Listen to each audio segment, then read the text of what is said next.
And we are recording. Welcome, Micah. Micah's full name is Micah Upshaw. And I already kind of gave you guys a piece of her backstory before when we were all chatting. But yeah, we're just like so psyched for you to be here and everything. It's a great way to have a Friday and kind of end of the week hanging out with you. Yeah. And so we're just kind of stoked to hop into it. But I guess, Micah, the first thing, I'll back up so we can all be together and hang out with them. You're also on a giant screen over here, just so you know. So if you see them looking over here, it's because you're on the screen. I see.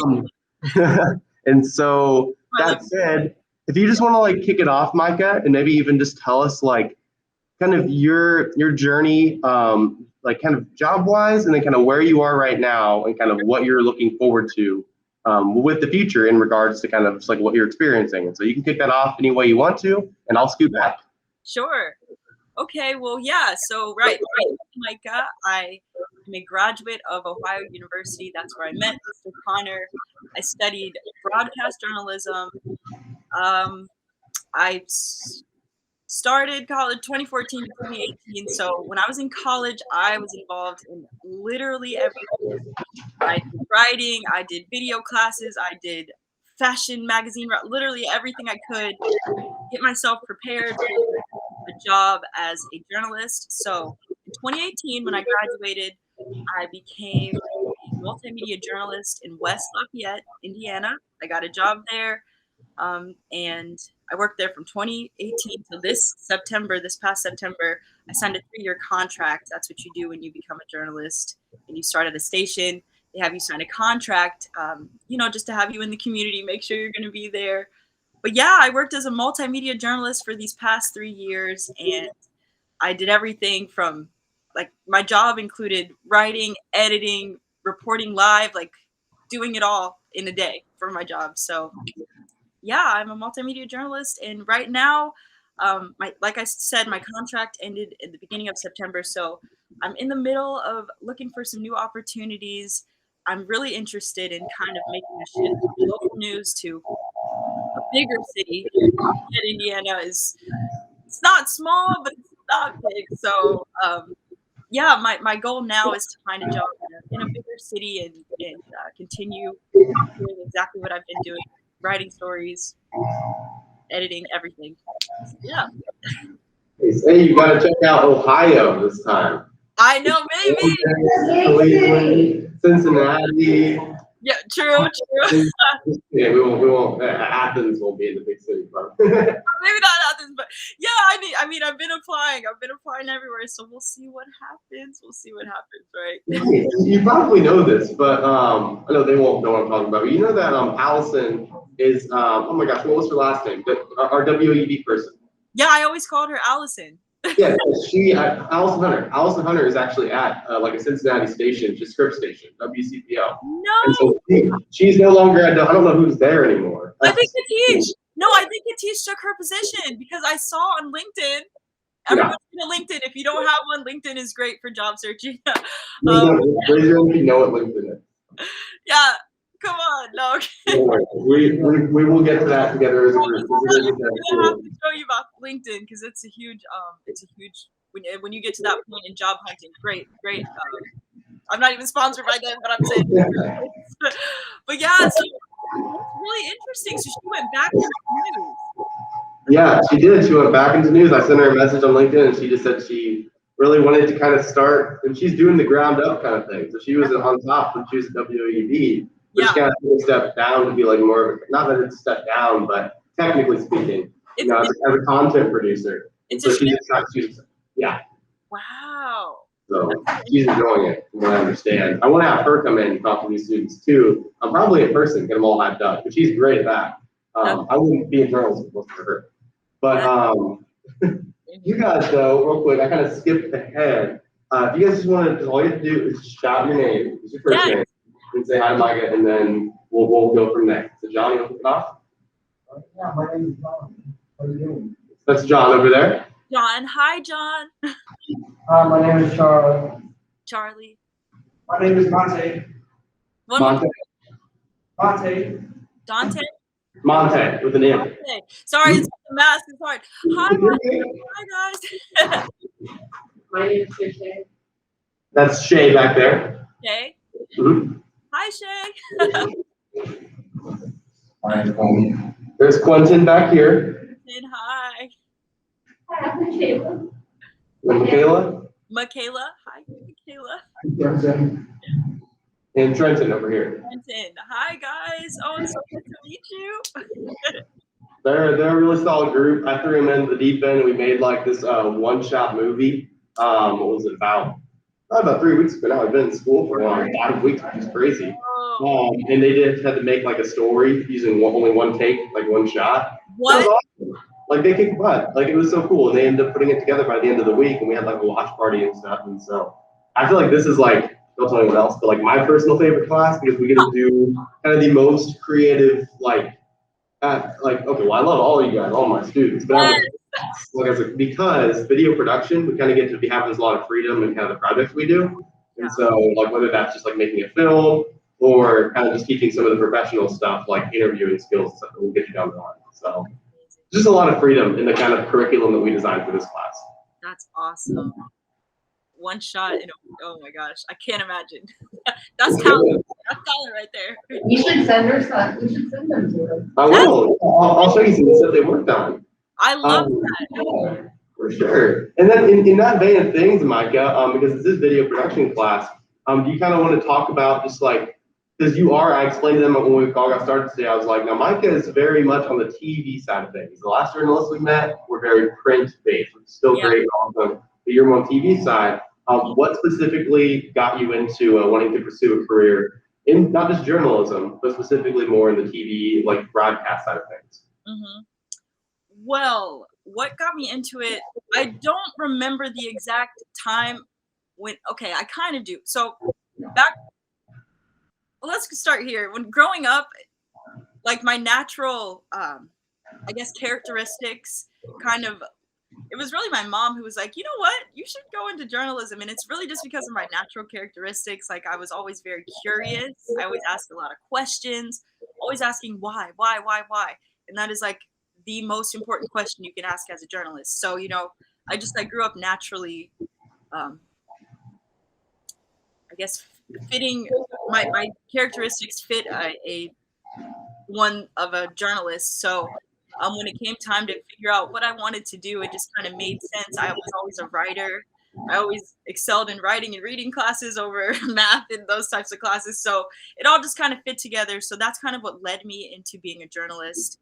And then going to Ohio University, you said, right, it is very much like print-based. But I guess like what led me to broadcast is just something that I've always just naturally, like I said, it was kind of my natural abilities and my natural talents that kind of led me to want to be on TV and write stories that way. It is different. It is different broadcast versus print writing. Sentences are shorter. There's the video side of it, which I really liked. I liked editing and I liked piecing together stories and I liked interviewing people in person. And so that's kind of what led me to doing TV. Yeah, I think so. I'm just good at that. You can ask me questions if I need to go in more depth, but yeah, I appreciate that, Micah, a lot. I'm sure they're going to ask a lot of things that'll make you think even more about that, and you can always go back and think of more things. But I'll give it a couple minutes. Anyone think of literally any question about this field or about anything that Micah said that you guys want to ask? Yeah. Just raise your hand. Can you show a sample of her work so they have a better idea? Yeah, I can kind of walk you through what I do. Like the video side of it, that is the most important. The visual side of TV, like that's what it's all about, right? Like showing people, letting them hear the sounds of the story, showing them, taking them there. Like that is so essential to storytelling, and that's really what I love about it. Really, the video side of it is so important. So, yeah, my job requires me to go out every day. I would go out every day. I'd be assigned my story. I'd go out. I'd get my interviews. I'd get the video to match and kind of really help tell the story, push the story forward. And I'd edit it. And so I'm very familiar. Like that's what a multimedia journalist does. I don't just write my stories, but I have to go film them and find really that sound that matches the story, the visual that matches the story. So it's all one whole thing. Yeah, Micah, would you want to, since you are, let's be a little more relaxed since you are talking to some more students. You'll talk to some of them again in the next bell that we have. Okay. Would you like to quickly, if you want to take a second look, you can.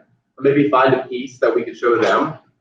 Just like one of your favorites, even from your job in West Lafayette that you had, like maybe like something that you're like showcasing now, I guess is work. Sure. I'm thinking of one that's really visual. It's been honestly during this pandemic, it's video and figuring out like how you're gonna tell a story when you did your whole interview virtually. A lot of times we were doing a lot of virtual stories, and usually if I'm in person, once I do an interview, I'd like to like get B-roll of that person walking or on their phone, depending on the story. So I'm trying to think of a story that I've done in person that had visuals to match. I think, okay, let me see if I I'm can definitely throwing a complete curveball at you asking for that, so that's perfectly okay. It's okay. I have one in mind, but sorry, you can continue. Have you guys learned what B-roll is, right? B-roll, yes. Okay. You have your B-roll, and you have your A-roll, B-roll video, A-roll. While you look for that real quick, we can put out Trent, I think also has a question too, if you want to shout it out. Sure. What's one of the bigger events that you Trenton said, what was one of the bigger events, or I guess you could say the stories or events that you filmed on during your time in West Lafayette working. You said bigger stories that I what? Bigger events or stories that you specifically you worked on that you can remember. What do you think? Yeah. Okay. One story that I recently did, I did a 3-part series on. It was kind of an investigative piece. I did a 3-part series on these claims of bullying that were happening at a local school in our community. Before I even started working here, we had parents sending our newsroom complaints about these ongoing bullying issues at this middle school in our community. And it was to the point where it's like, okay, we can't ignore this anymore because it was constant. It was very detailed stories. It wasn't just like, oh, I heard about this. It was like, this is my child. This is what happened. Da, da, da. And it was several parents with several different experiences with one common thing. And that was that the school wasn't really doing anything about it. And I mean, these are the claims, right? Got to be fair. But we ended up kind of digging deep into it. And initially, I thought it was just going to be one story. And then I found out, wait a minute, this is a lot. And there are too many elements to just kind of put it in one piece. So I ended up doing 3 different parts, and they were all, I don't know, definitely more than 5 minutes. And that's a long time for TV because usually a story is about 1 minute and 30 seconds that I would work on. So I had days to work on this. But yeah, I split it into 3 stories. I think the first one was just honestly letting the parents share their experience. I talked to 3 parents with their kids, and I just let them talk. I just listened. And that is like the most important thing to do as a journalist. Just, you are not the story. I'm not the focus. It's them. So I let them just talk to me, share their story, tell me what was going on. And through that, I found out, okay, yeah, there's something common about this, and it's that the school seems to not be responding to these parents. So the next step was to talk to the school. So I talked to the school, and I did a whole story letting the school kind of explain their perspective. And this school is massive. I'm just like personally, just from seeing it, I can see that a lot of the issues come with just like too many kids, not enough teachers. And so the school was kind of explaining that, like the administrator that I talked with. So she kind of explained the perspective that we're not trying to ignore parents. This is just how it is. Like, these are our policies, whatever. And then the third story was about a child who actually took her life because of the bullying. And so that was my third piece. But that was probably the biggest story I'd ever worked on, and took a lot of time, took a lot of video and writing and trying to make sure we had all the facts and everything. So that was, I think I did that back in June. So that was pretty recent. June or July. And thank you for saying all that, Michael. What was the time span when you started it, you said you did it back in June. Yeah. And then it was all these 3 stories were kind of wrapped up, like from beginning the interviews all the way that it is like out there and people are seeing it. Mm-hmm. So it actually started back in February 2020, right before the pandemic changed all of our lives, right? I had talked, that was, so the child who took her life, her parents had a memorial service for her back in February 2020. And they wanted to share the story because they wanted answers. They wanted to know, why did it get to the point of this? They had no idea how bad their child was struggling until, that tragic event. So they were upset. They wanted answers, and they came to the news. 'Cause we work in problem solving. We don't always have the answer, but we work in asking the right questions to get people the answers they want. That is the whole purpose of our job, right? So I went to the memorial service, and then the pandemic hit and schools were out. Nobody was in school. Couldn't really talk to anybody. The family was still kind of healing, and they just, they wanted to wait on an interview. They let me get video of the memorial service, and I just held on to it from 2020 to this past June. So it started with them, and I thought the story was dead. I honestly did, because we were in a pandemic. People weren't in school, so kids weren't getting bullied, right? And then we came back to school, and here it comes again. We're back in school. It's like, how does this, we're in a pandemic and still kids are being bullied. So the story started again, and I was able to find some parents. I think it took a month. So yeah, I don't remember if it was June to July, but it took a month of just like, first of all, finding parents. I talked to several parents on the phone. I had to at least hear from, I heard from more parents than who actually made TV, and that's just because I couldn't talk to every parent. I wouldn't have enough time to put every single parent with an issue into the story. So talked to 3 parents actually in person. I met with them all in 1 week, and then it was just re-listening to the interviews, piecing together all their different stories. And yeah, I would say it probably took a month. Yeah. Yeah, I mean, I see that process. How it's a lot of work going. Caleb, do you want to hold that thought really quick, and you can go immediately next? Do you have, Micah, a story that you think, or a link? Yeah, I was trying to think. Okay, I just did one of these 2 kids. I was thinking, honestly, you could watch the bullying stories, but some other ones I'm thinking of. There's one I just did. Let me find the link. Oh, okay, give me 1 second. I'm going to get you the link. It's a story I did. It was one of the last stories I did, and it was about these 2 kids. Their mom, they're the youngest business owners in our community. One is 10 years old, the other is 6. They're siblings, and their mom worked to get them, kind of introduce them to what it means to be a business owner, what it means to make your own money and, be responsible. And that was one I really liked. I liked that story. So let me see if I can find the link to that. Oh, man. Okay. New this morning, we're introducing you to what could be the youngest individuals to ever own a business right here in Lafayette. One is 10 years old and the other is 6. That is right.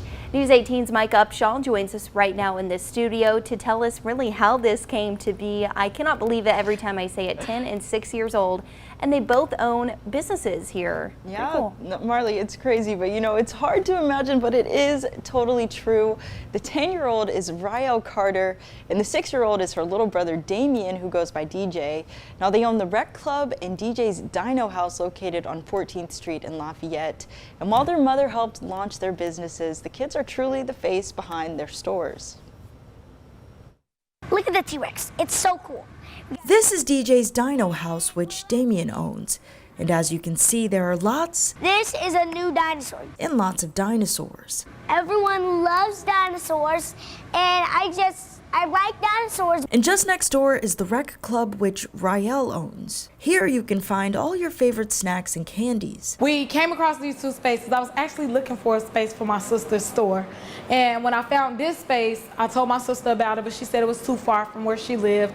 So I brought my kids over here and they loved it. This is where it all started for Ryan Burns. She bought the two store spaces this past May, and by the end of July, both were ready to open. But these businesses go beyond simply providing convenience items on this side of town. You have to work for what you want, and that's one thing I wanted to teach my kids. Like, I want them to know the value of $1. I want them to know they can't, everywhere we go, they don't just get to pick up stuff and get stuff. They have to earn it. Burns says while DJ is a little young to grasp this concept, 10-year-old Rael is already starting to learn. After school and homework, she comes to the store to help operate the register and keep the shelves stocked. I mean, it's kind of fun. I learned how to count money for the first time in forever. Hey, welcome to Burns is excited for what the future holds for these young entrepreneurs. They're utilizing what they love to create income to save for college and school and snacks, of course, because they love snacks. They did love the snacks. I love the snacks too. But you know, these two stores are also benefiting other young kids. Burns created an internship program for other kids to come in and learn business skills. They learn skills like operating the register and packing items. Now, the address to these stores are on our website, WLFI.com. I'm reporting in studio, Micah, Upshaw, News 18. Everybody loves those snacks. Micah, thank you. All right, Micah, we're back. Yeah, I couldn't stop smiling during that whole thing. That's amazing. Yes, I'm sorry. I realized that my microphone is off, but yes, It's fine. that was really good. That was dang. Who? Well, I guess I'll say they might have some. I know Michaela over there had a question too, so I'll let them hop into it, and I'll ask some more specific to the story. But thank you for sharing that with us. Yay! Thanks. Michaela, you want to go and ask your question? Yeah. I can't hear. I'm so sorry. You're good. I'll overlay it. So Michaela was saying it's okay. It's because the computer's over there, and so I'll just relay the questions. Sure. So Michaela said, are there topics that you submitted to WLFI that you were able to talk about, some pitches that got approved, or were you mostly said here, this is what needs to be done, and this is what we've got to do today. So go out and get video. So which side did you fall on, and which were some specifics that you pitched? Yeah, so I pitched that story, and actually part of my job is finding the stories. It's very rare that you're given a story in local news as a multimedia journalist. I think the bigger you get, the higher the market, the more you're assigned stories, because a lot of stations have a certain style of storytelling, so they kind of have an idea. The producers will be looking all day for stories, and then so when the reporters come in, they're like, "You're going to do this one. You're pretty good at the investigative pieces, so we'll give you that one. You're pretty good at feel good, so we'll give you that one." So I know at the higher level, that's kind of how that works. But in a smaller market and local news, you're finding your own stories. And I found out about this story through just a community member that I had done stories with in the past, and she told me about this mother who opened up who helped her kids open up a store, and from there I found the story and went for it. So that's how this one worked. Appreciate that. I think I love to see that. Is that place actually in is it just downtown West Lafayette? Is it in one of those little corner stores? Where is it in town? Yeah, it's actually near the downtown area, and honestly that isn't really the how do I say it? The safest neighborhood. It's not the best neighborhood, so it's amazing. And honestly, that neighborhood might be a food desert, possibly, which means they don't have a lot of. You'd have to take a bus to get to a grocery store or something like that. So it was nice to have a little corner store and a toy store put in that community to kind of brighten it up and bring some sort of positivity in that area to bring people together. So for sure, yeah, Micah. I think necessarily wouldn't you say Lower Cross Hill has kind of become a food desert in a way, because we have been. there's been this market that, as far as I know, has been reopening since like I first started working here. And I know we've done a lot of stories on it. It's awesome. But I haven't heard many more updates on like when the actual opening is supposed to happen or not. But yeah, like for the most part, you have to kind of go up this incline, this hill, and then go a good mile into another neighborhood to get to where you can get food. And for like a community, like if I'm living here, I'm trying to walk everywhere because everything's close by. So if I can have a market close by, that's the best thing. But yeah, I don't know. It's just kind of a similar situation. We'll talk more about you guys later. But yeah, right.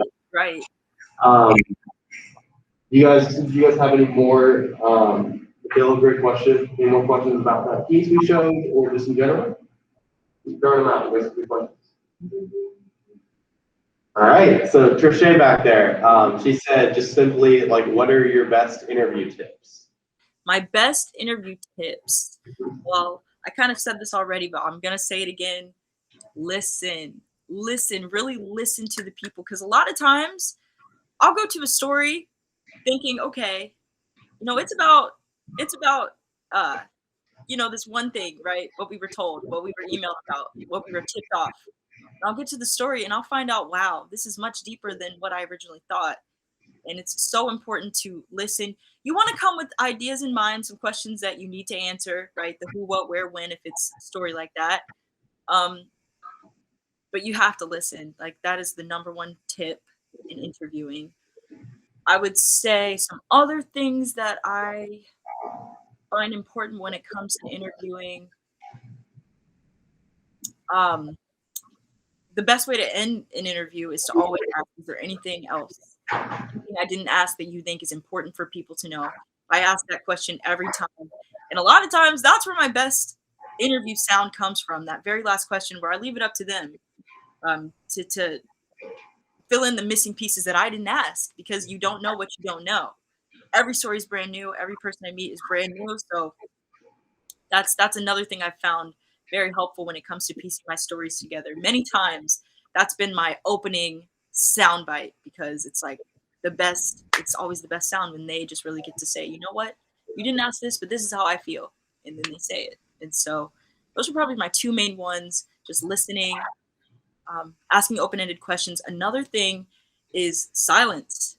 Sometimes, and I had trouble with this in the very beginning, when I would ask a question and it would be silent because, they're trying to gather their thoughts or whatever, I would feel that emptiness with talking, because I just it's like naturally as humans, we don't like silence. Like, it just feels uncomfortable to be sitting there and we're looking at each other and nothing's being said. But really, that moment of silence is going to allow that person to, one, gather their thoughts and then say something, because if I'm going to be comfortable in silence, they're not going to be comfortable in silence, and they're going to say something, and usually it's good. So it's not really tricking them or anything, but it's just like letting it breathe. Let your questions breathe, let them process it. And that's another thing. So good stuff. How many of you guys are comfortable with silence?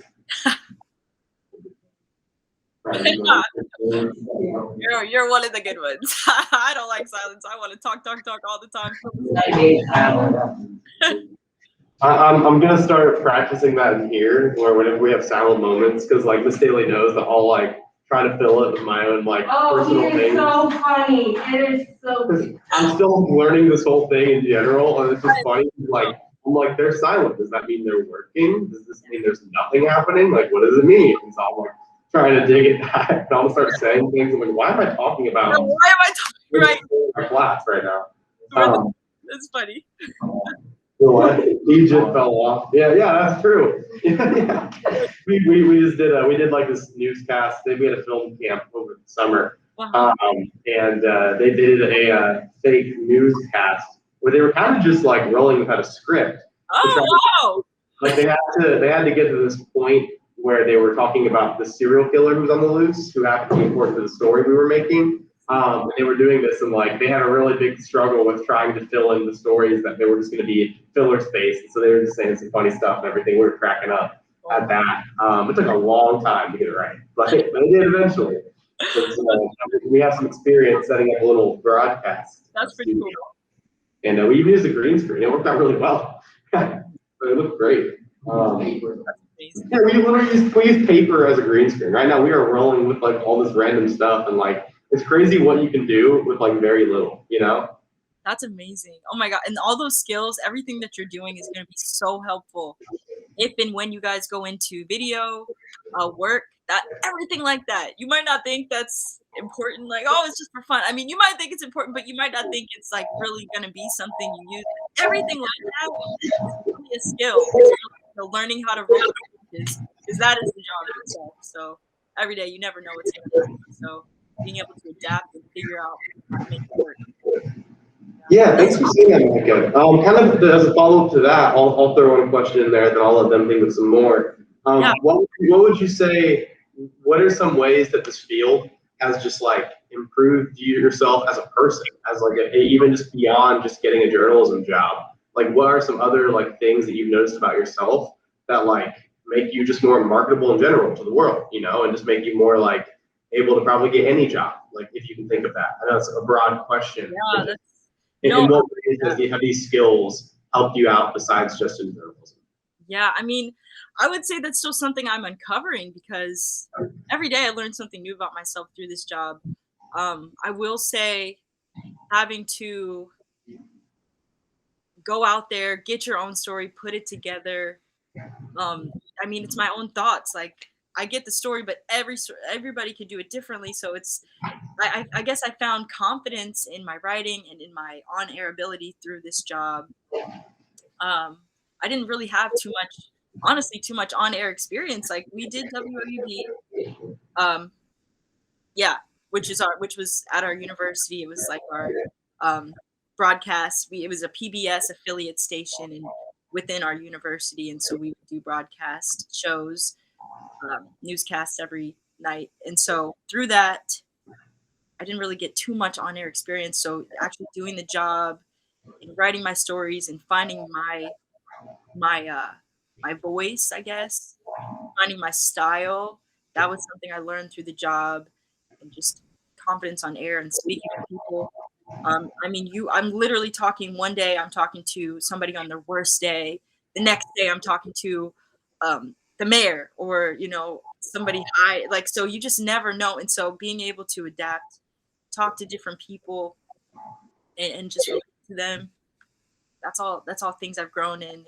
And yeah, I would say that my writing, editing, literally everything. Oh yes, I see a hand. What's it like profit-wise? Yeah, that's a very real good question. You said, what's it like profit-wise? Like, what's the money like in this industry? Well, just to respect my former employer, I'm not going to say the exact amount. I will say it is known that when you get into your first market, you're not going to be making a lot of money. Luckily, in a lot of these smaller markets, in a lot of these communities, it somewhat matches the area. So you're not going to be like making significantly low that you can't afford to live in the community you're reporting on. But it is tough. I mean, I guess in the industry, I think there's this image that, like, you know, people will take this job, like everybody, you know, it's kind of like a cutthroat industry. So they're like, this is kind of what it is. Like, if you want to do this, this is what it is. And people would do it for free. So why not? Like, if people would do this job for free if they had the chance, then yeah. But also you start off low because you're learning. And so you got to grow. And so it's, yeah, it's just a known fact. That's all I'm going to say. You're good, Micah. Thanks for answering that. Honestly, it's always a good question to even ask. Yeah. It's always something that I feel like everyone's gonna have a different response on too, like in any given way. It's just good to hear honest thoughts, so they can know all the details of what this job entails. You know, because there's a lot of great stuff, but just like any job, there's tough stuff too. Yeah. But every single job is gonna have both. Yes. Oh, I'm sorry. I will say, like, people that go into the producing side, you do tend to make a little more money. The editing side, like that, you tend to make more money that route than like the broadcast TV, like actually being on air side. That's something to keep in mind. At least on the local level, I would say Miss Stanley. I would say probably like, so for example, like at the Today Show, if you're Al Roker, you're probably making more than. This is a job you work in for a while. You build. You gotta just put the work in and But that is an interesting point, because I didn't know that either. Like what Miss Daly said about editors maybe making more later on. yeah, that I've noticed that like significantly more than reporters, producers. So yeah, maybe not in the beginning.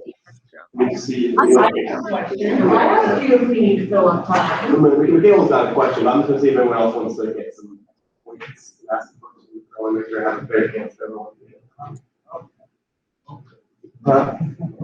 Okay, just curious. And you always have our email too, so you can think of more. Michaela, you want to go ahead? Yeah. What are the toughest parts? Really good question. So I always love this one. She said, how do you deal with the toughest parts of your job? The toughest parts of your job. When you're all at it. Yeah. Well, yes, it's like, where do I even begin with that question? Because there's so many different elements to that. It could be, when it comes to like finding it, like there's so many tough things that are different, but they're all tough in different ways. So I think overall, being calm when chaos is happening around you, honestly, just sitting there and saying, I cannot control the situation. I can't control not having a person who wants to talk, because really the job,